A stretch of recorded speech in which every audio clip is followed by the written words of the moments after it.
السلام علیکم ورحمۃ اللہ وبرکاتہ۔ کتاب کے دوسرے پارٹ زندگی سے لطف اٹھائیے کے ساتھ حاضر ہیں۔ آج ہم آپ کو پیش لفظ بتائیں گے اور کتاب کا پہلا چیپٹر۔ بسم اللہ۔ یہ ان دنوں کی بات ہے جب میں عمر عزیز کے 16ویں سال میں تھا۔ ڈیل کارنیگی کی ایک کتاب لوگوں سے معاملہ کرنے کا فن میرے ہاتھ لگی۔ یہ ایک عمدہ کتاب تھی۔ میں نے اسے کئی بار پڑھا۔ مصنف نے تجویز دی تھی کہ ہر مہینے اس کتاب کا از سر نو مطالعہ کیا جائے۔ میں نے ایسا ہی کیا۔ اس دوران میں نے لوگوں کے ساتھ اپنے معاملات طے کرنے کے سلسلے میں اس کتاب کے اصولوں کو عملی جامہ پہنانا شروع کیا تو اس کے حیرت انگیز نتائج میرے سامنے آئے۔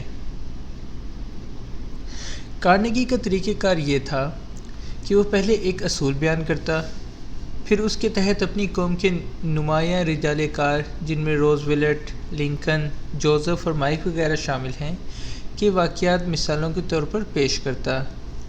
میں نے غور کیا تو محسوس ہوا کہ یہ آدمی محض دنیاوی خوشی اور سعادت مندی کی خاطر کتابیں لکھتا اور لوگوں کی رہنمائی کرتا ہے۔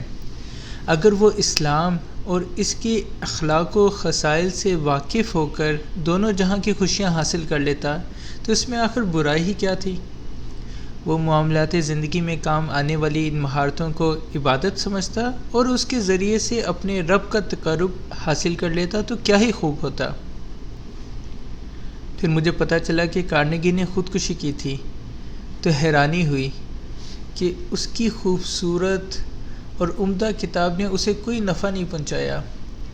میں نے تاریخ اسلام کی ورق گردانی کی تو دیکھا کہ رسول اللہ صلی اللہ علیہ وسلم اور صحابہ کرام کی سیرتوں اور امت کے نمایاں افراد کی سرگزشتوں میں لطافت کے ایسے ایسے موتی بکھرے پڑے ہیں کہ ان کے ہوتے ہوئے ہمیں اغیار کے بجھے ہوئے چراغوں کی کوئی ضرورت نہیں رہتی۔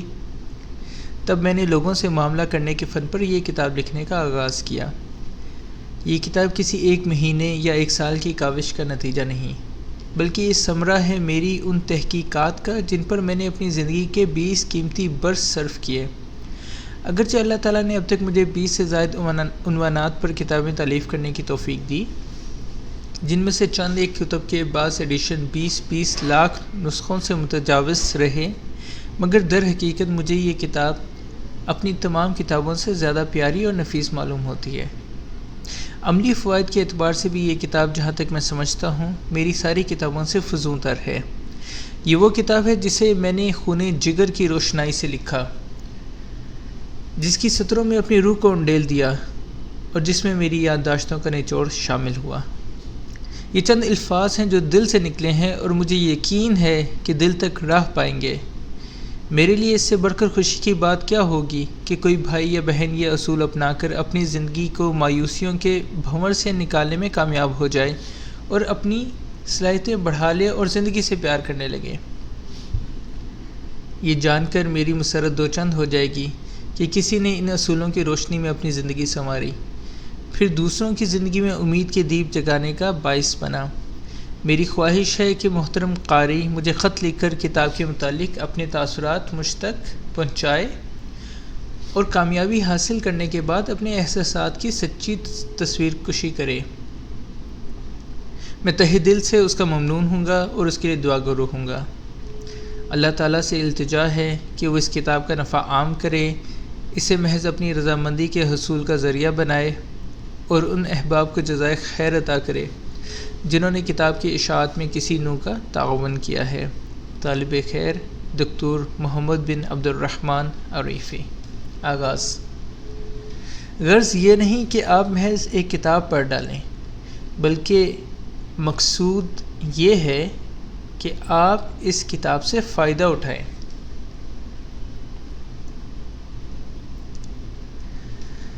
کتاب شروع کرتے ہیں۔ استفادے سے محروم لوگ۔ مجھے بخوبی یاد ہے کہ ایک دفعہ مجھے اپنے موبائل فون پر ایک پیغام موصول ہوا جو مختصر سے سوال پر مشتمل تھا: یا شیخ، خودکشی کے متعلق شرعی حکم کیا ہے؟ میں نے موبائل فون پر سائل سے رابطہ کیا۔ دوسری طرف سے ایک نوجوان کی آواز آئی جس نے ابھی جوانی کی دہلیز پر قدم رکھا ہی تھا۔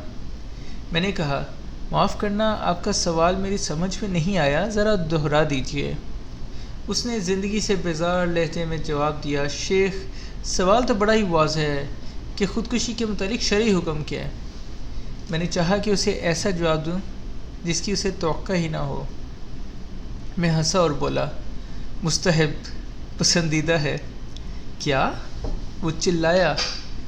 میں نے پوچھا، کیا ہم یہ طے کرنے میں آپ کا ہاتھ بٹائیں کہ آپ کو خودکشی کے لیے کون سا طریقہ استعمال کرنا چاہیے؟ نوجوان چپ رہا۔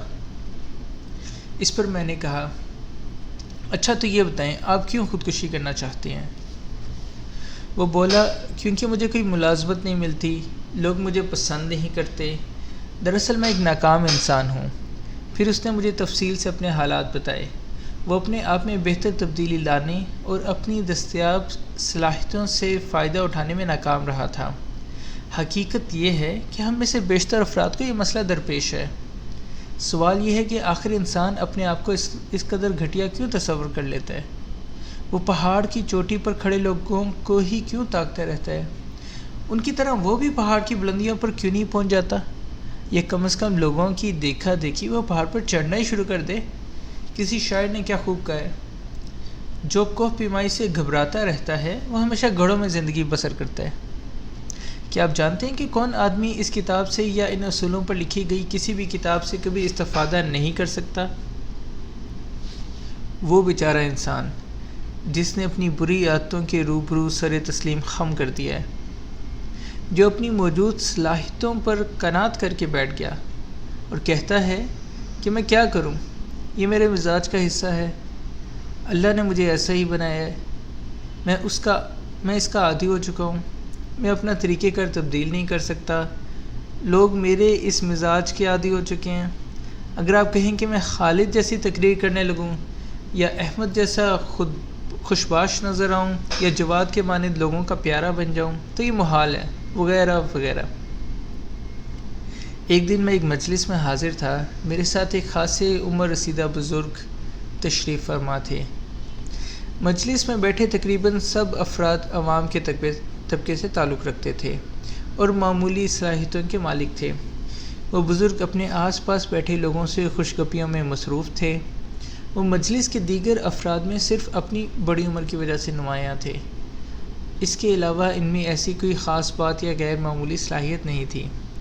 میں نے وہاں ایک مختصر سی تقریر کی جس میں شیخ عبدالعزیز بن باز کے ایک فتوے کا ذکر کیا۔ جب میں اپنی بات کر چکا تو وہ بڑے میاں فخریہ لہجے میں مجھ سے مخاطب ہوئے۔ میں اور ابن باز ہم جماعت تھے۔ آج سے 40 سال قبل ہم مسجد میں شیخ محمد بن ابراہیم کے پاس اکٹھے پڑھا کرتے تھے۔ میں حیران ہو کر ان کی طرف دیکھنے لگا۔ یہ خبر سنا کر مارے خوشی کے ان کے چہرے کی دھاریاں دمک رہی تھیں۔ وہ اس بات پر بے حد مسرور تھے کہ انہیں کسی زمانے میں ایک کامیاب انسان کی صحبت حاصل رہی ہے، جبکہ میں دل ہی دل میں انہیں ملامت کر رہا تھا۔ اے لاچار آدمی، تم بھی ابن باز کی طرح کامیاب کیوں نہ ہو سکے؟ تمہیں تو راستے کا بھی علم تھا، پھر تم نے اپنا سفر جاری کیوں نہ رکھا؟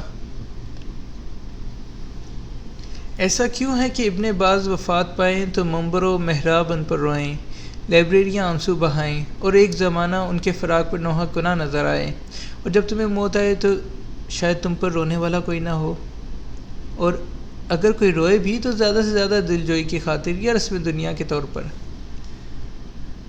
ہم میں سے ہر ایک کبھی نہ کبھی یہ ضرور کہتا ہے کہ میں فلاں بڑے آدمی کو جانتا ہوں، یا میں فلاں کا ہم جماعت رہا ہوں، یا فلاں کے ساتھ میری مجلسیں جمع کرتی تھیں۔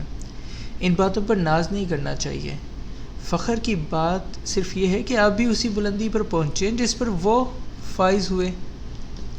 ہم میں سے ہر ایک کو بہادر بننا اور آج ہی سے یہ عزم کرنا ہوگا کہ وہ اپنی ان صلاحیتوں سے جن کے کارآمد ہونے پر اسے اطمینان ہے اپنی زندگی میں فائدہ اٹھائے گا اور ایک کامیاب انسان بننے کی کوشش کرے گا۔